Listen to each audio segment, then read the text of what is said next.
late this summer at our first event sponsored by Google, we had a panelist named Rusty Justice. Isn't that a great name? Rusty Justice. Well, I think if he went to law review and you know, he could probably be less rusty in his justice. Well, he was actually came up as a coal miner, then became a coal engineer, left the coal industry and started in Pikesville, Kentucky, in the heart of Appalachia, a company to teach out of work coal miners how to code. Oh. And he's got this little hung out of shingle, he's making a living, but he told us this harrowing story of there's another company in his town, or it's nearby, and they communicate, but they have a completely separate system for communicating with the outside world. Their internal system, nobody can access. And he said that if they went, it'd be easier for him to go online, it'd be easier to communicate and sell and do things, but that if they did that, Chinese hackers would steal his trade secrets in 2 weeks. He said our product would be on the open market for sale in 6 months.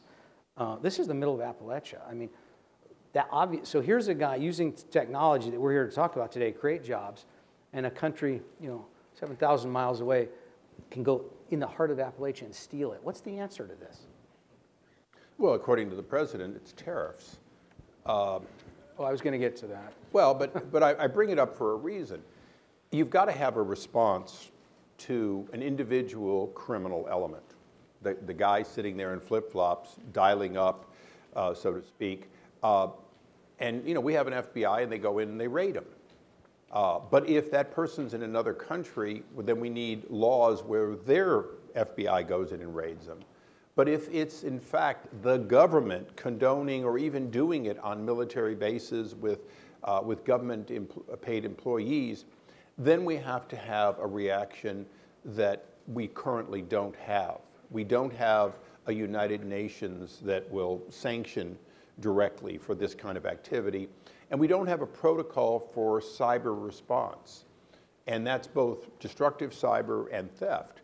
And we're feeling our way currently, Congress, the President, even the ITC, all of government is trying to figure out what is the measured response, because we have it in other areas, we don't have it in the cyber world right now.